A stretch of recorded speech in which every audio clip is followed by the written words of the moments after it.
La roue de la jeunesse éternelle. Donc c'est un texte de Grégory Grabovoy sur Dieu, les enseignements de Grégory Grabovoy sur Dieu, dont le titre original c'est Rajeunissement dans la vie éternelle. Et donc c'est un texte de webinaire qui a été énoncé le 12 août 2015.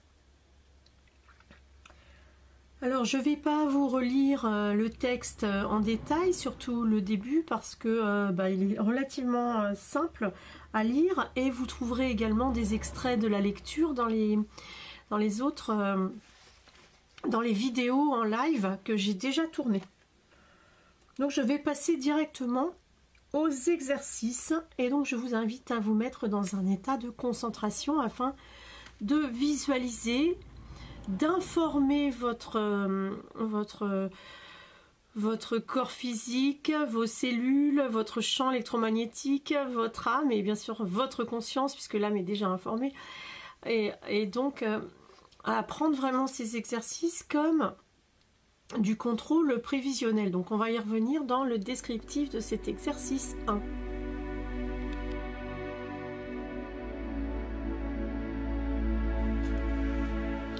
Exercice 1, préparation au contrôle prévisionnel. Série numérique pour intégrer les enseignements de Grégory Grabovoy. Donc si vous avez déjà lu des textes datant de 2015, 2016, 2017 de Grégory Grabovoy, vous verrez qu'il parle sans arrêt de ce contrôle prévisionnel, de ce pilotage de pronostic, de contrôle pronostic, enfin diverses traductions parlent de la même chose. Il s'agit donc d'utiliser notre clairvoyance pour aller informer notre futur de manière normalisée. C'est-à-dire, Grabovoy nous dit souvent que le futur est déjà normalisé par Dieu, puisque Dieu a vu le futur au moment de la création du monde, et donc Dieu a prévu la vie éternelle depuis le début de la nuit des temps. Mais nous, les humains, en tant que, j'ai envie de dire, un représentant de Dieu, nous sommes invités donc à créer, normaliser, construire ou manifester. Tout ça, ça dépend du point de vue, mais ça veut dire la même chose. Donc manifester ce monde normalisé, c'est-à-dire un monde qui pourrait ressembler à ce qui est décrit dans les religions sous le nom de paradis. Voilà. Donc faites tous les exercices dans cette conscience que vous êtes en train, par vos pensées, vous êtes en train de créer la réalité d'un futur à la norme. Donc un futur normalisé, je vous le rappelle, c'est un futur où tout est à la norme du Créateur, c'est-à-dire où tout le monde vit dans l'amour, dans la joie, dans l'abondance, dans le respect, dans toutes les énergies positives qui soient, hein, puisque toutes les énergies positives, c'est des variations, si vous voulez, de la joie, de l'amour et de tout ce qui est bon, hein, voilà. Et donc c'est un futur à la norme, c'est donc le paradis finalement, ou un paradis, une vision du paradis. Et donc tout ce qui n'est pas à la norme, ce sont des égarements de notre libre arbitre qui part un petit peu dans tous les sens. Donc pour créer le monde de nos rêves, pour créer notre avenir conformément aux souhaits de notre âme, nous sommes invités à programmer, je dirais entre guillemets, mais en tout cas informer notre futur par des visions de plus en plus pratiques et de plus en plus précises de ce que signifie pour nous la norme du Créateur, de ce que signifie pour nous les souhaits de notre âme ou nos rêves les plus fous, hein. Voilà. Donc, pour bien intégrer les enseignements de Grabovoy, donc en étudiant les textes qui nous propose, comme celui-ci, qui s'appelle donc La roue de la jeunesse, hein, c'est moi qui l'ai rebaptisé, comme je vous le disais. Donc, je vous invite à répéter dans votre tête ou à voix haute, comme vous le souhaitez, les séries numériques suivantes qui vont nous permettre donc de mieux intégrer le travail et les enseignements de Grabovoi. Donc, 4, 9, 9, 6, 4, 7. 5, 1, 9, 7, 8, 4. 3, 1, 9, 6, 4, 8. 5, 1, 8, 4, 7, 8, 4, 9, 0, 6, 4, 8, 9. 5, 1, 4, 8, 9, 4, 7, 8, 6, 4, 8. Et la dernière, 3, 1, 8, 4, 8, 8, 7, 8, 8, 9, 8, 9, 4, 9, 8, 6, 4, 7, 8, 9. Je vous rappelle que répéter les séries numériques, c'est bien, mais c'est encore mieux en plus même de les écrire. Donc je vous invite à écrire les séries numériques pour intégrer les enseignements de Grabovoi plus rapidement, par exemple, sur des papiers, des petits bouts de papier que vous mettez sur votre table de nuit, dans votre cuisine, dans votre sac à main, dans votre voiture, dans vos toilettes, etc., etc. Voilà, donc nous sommes en train de pratiquer du contrôle prévisionnel et tout ce que vous allez visualiser, tout ce que vous allez imaginer, tout ce que vous allez construire comme pensée, comme tout ce que vous allez élaborer dans votre tête, sous forme de pensée, d'images, de sons également, de scénarios même, tout ça, c'est de la programmation, c'est-à-dire du contrôle prévisionnel ou du pilotage pronostique. Donc, c'est vraiment informer notre futur.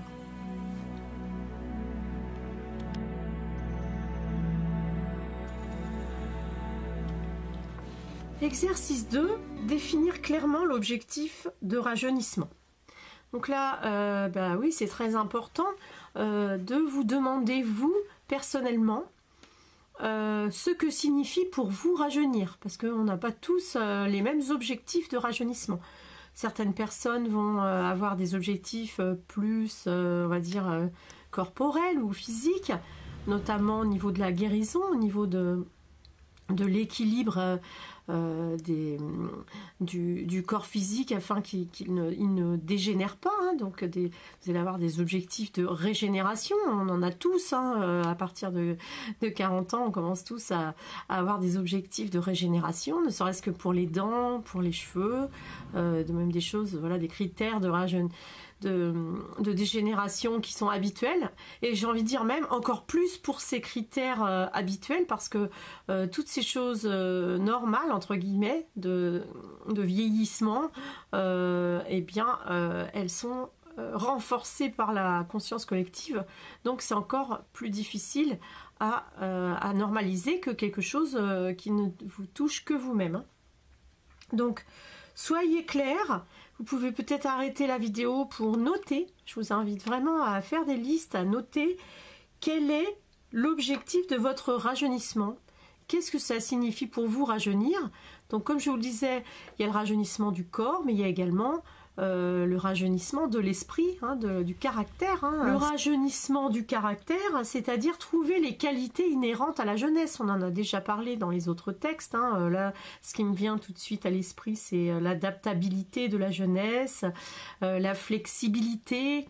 Je me rappelle aussi de l'intensité émotive, parce que c'est quelque chose, faut pas prendre ça comme quelque chose de méprisable. Au contraire, moi j'étais dans cette intensité émotive toute ma jeunesse et j'en suis en fait jamais sortie, et en fait c'est une force.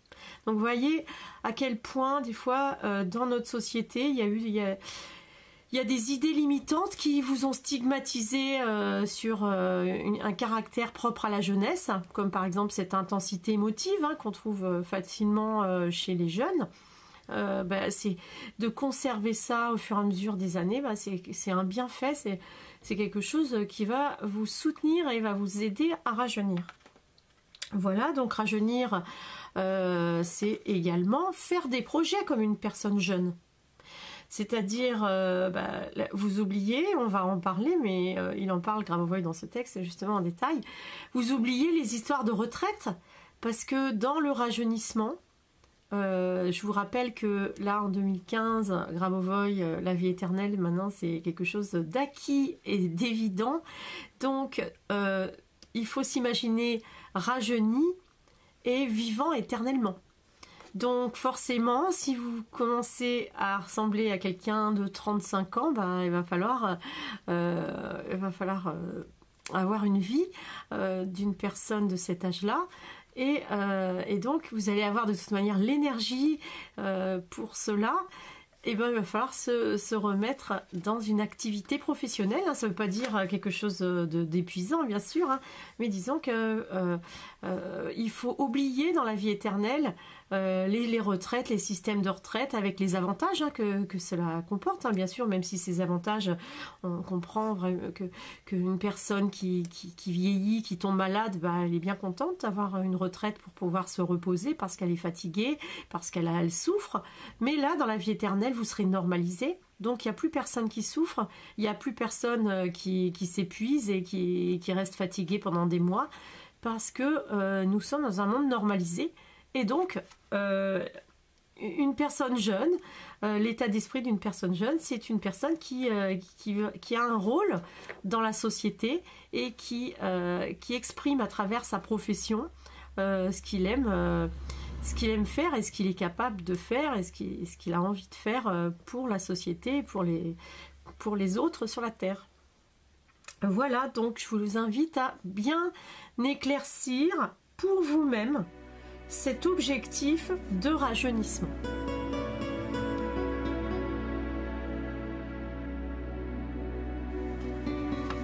L'exercice 3, visualiser la roue d'information. Donc ça c'est très important de voir le temps et cette éternité qui va être notre vie quotidienne d'une manière circulaire. Donc en aucun cas, il faut rester dans une vision linéaire du temps. On nous a appris à l'école qu'il y avait le passé, le présent et le futur. Et donc le passé il commence à votre naissance et le futur il s'arrête à votre mort. Ça vous oubliez. Vous oubliez définitivement. Maintenant, vous visualisez le temps dans la vie éternelle. Vous le visualisez sous la forme d'une roue perpétuelle où tous les âges existent et coexistent en plus dans le présent. Et de la même manière que nous allons être capables de voyager dans le temps, finalement, on peut dire ça comme ça, nous allons pouvoir incarner nos différents âges dans l'ordre qui nous convient, c'est-à-dire que nous allons pouvoir faire des retours temporels, retourner dans notre jeunesse, ou au contraire nous projeter dans notre avenir, qui sera également un état de jeunesse normalisé. Mais voyez, vous pouvez voyager dans ce nouveau monde, dans tous les espaces-temps. Et donc, prenez cette habitude, parce que c'est en visualisant ce temps comme une roue perpétuelle que vous allez devenir éternel et que vous allez avoir accès à votre rajeunissement de manière constante. Vous pourrez revenir dans un état de jeunesse fréquent, parce que dans cette vie éternelle, non seulement on ne va pas vieillir, mais bon, on ne va pas vieillir de manière inéluctable. Mais on pourra avoir des périodes de vieillissement. Vous verrez, c'est ce que Grabovoi dit dans le texte La roue de la jeunesse d'ailleurs, parce que d'abord certaines personnes ont envie d'être vieux pour expérimenter des situations de vieillesse, où par exemple moi j'ai un de mes enfants qui a envie d'être un vieux pépé avec une barbe blanche. Voilà, c'est juste normal. Moi aussi je pense que d'avoir des petits enfants et de jouer à la grand-mère, ça c'est quelque chose qui va me plaire. Et voilà, alors après, est-ce qu'on sera obligé, petit à petit, on sera peut-être plus obligé d'avoir l'air de grand-père et grand-mère pour pouvoir prendre soin de nos petits-enfants ou de nos arrière-petits-enfants ou de tous les enfants du monde, hein, puisqu'on va tous être en accès libre à tous les âges. Voilà. Donc visualisez tout ça sous la forme d'une roue.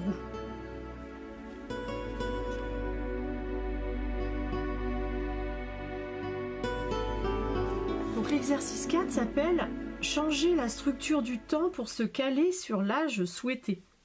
Alors c'est un petit peu ce qu'on vient de dire dans l'exercice 3. C'est de comprendre donc que le temps il est circulaire et que tous les temps sont reliés au point principal qui est également le point de départ et qui est en fait le présent.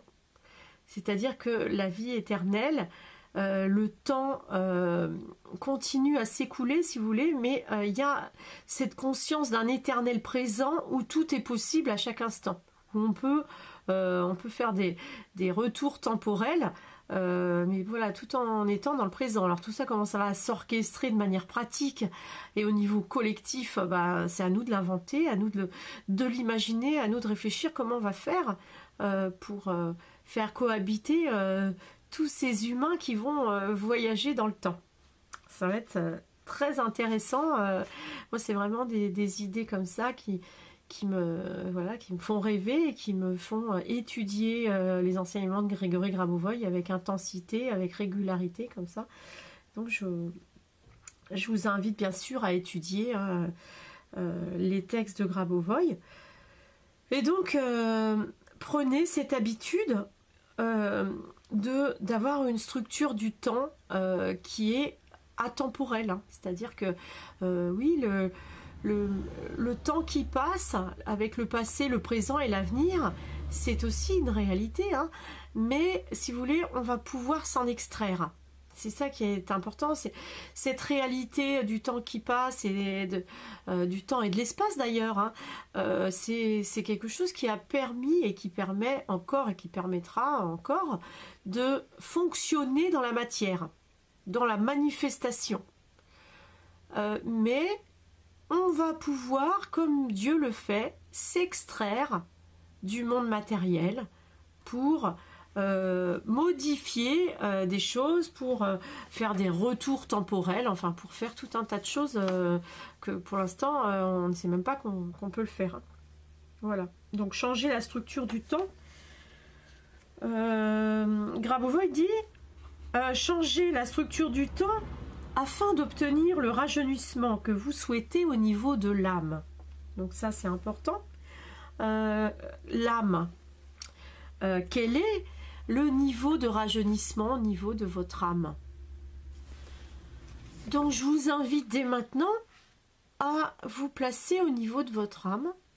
Donc bien sûr là je vais aller un peu vite parce que moi-même je suis habituée à savoir me caler au niveau de mon âme et je fais vraiment la différence entre ce que pense mon âme et ce que pense ma conscience. Et des fois, je vois que les deux, ils sont à deux niveaux différents et ça fait une espèce de dédoublement. J'ai la chance de faire ça depuis que je suis petite. Mais voilà, je vous invite à identifier ce niveau de l'âme. Je pense que vous avez sur ce programme Rajeunir des exercices qui vont vous permettre de dissocier ces niveaux. Donc, je vous rappelle que l'âme, c'est vraiment le niveau le plus profond de nous-mêmes, c'est vraiment notre partie divine, j'ai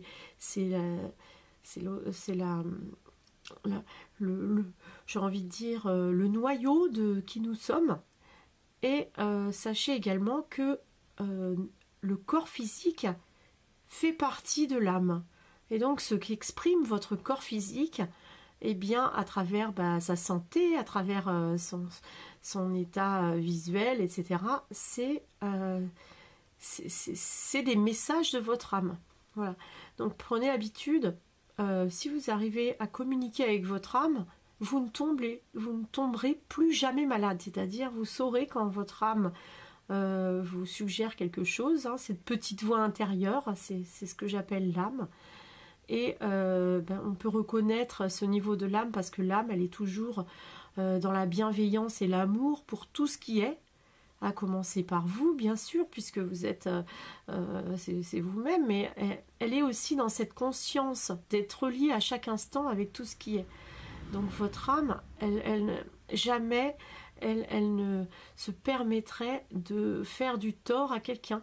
Et donc quand vous faites du tort à quelqu'un, vous pouvez sentir que votre âme, elle ne cautionne pas cela. Votre âme, elle est toujours dans l'amour de tout ce qui est. Donc voyez, quand vous vous placez au niveau de votre âme, quel âge vous avez? Quel est l'âge de votre âme? C'est-à-dire quel est cet âge qui vous fait du bien tout le temps? Cet âge où vous sentez que vous pourriez vraiment rester pour l'éternité, hein, même si on peut changer dans l'éternité, on n'est pas bloqué sur un âge précis. Mais souvent il y a un âme préférée, pardon, l'âme est toujours préférée, je voulais dire un âge préféré. Cherchez votre âge préféré.